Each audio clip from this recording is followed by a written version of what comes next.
This news update is brought to you by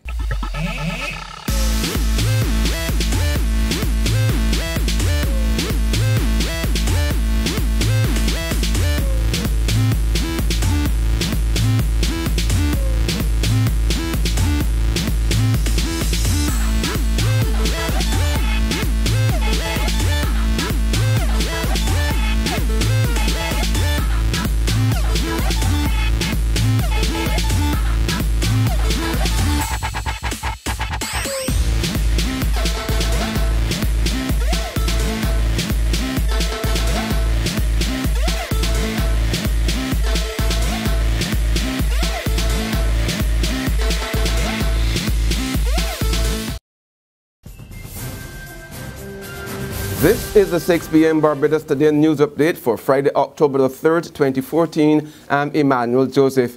Good evening. The top brass of the Barbados Cricket Association remains tight-lipped about the legal troubles of its chief executive officer.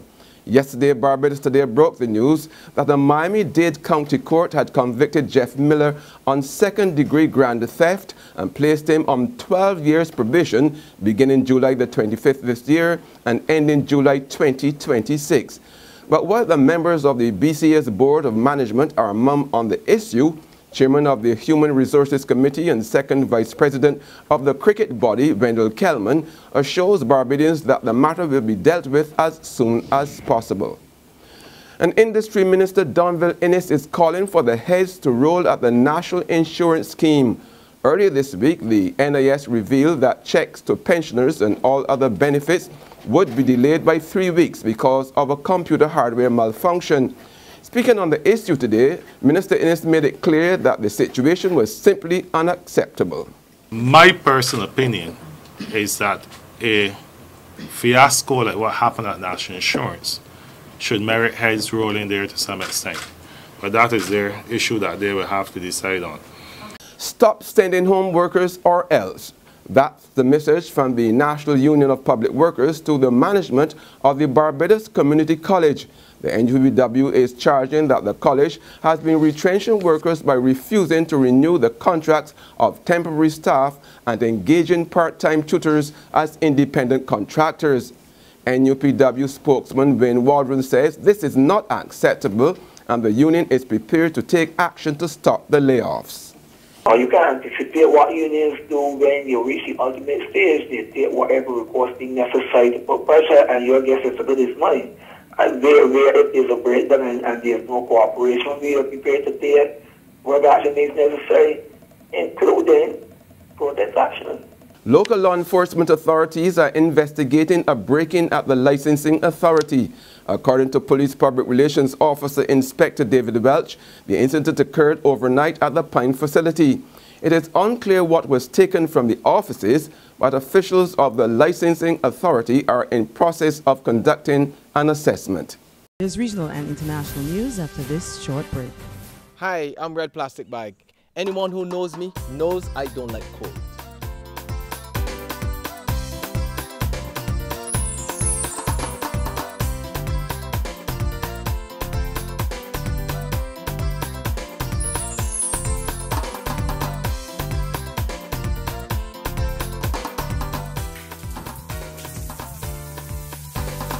Sunshine reigns in my country. I love it. Get your sun power. In sports now, West Indies were embarrassed in the first match of the Indian tour today, losing to an Indian A team by 9 wickets in a 50-over match played at the Barbados Stadium in Mumbai. Batting first on winning the toss, West Indies were bundled out for a paltry 148 in 38.1 overs.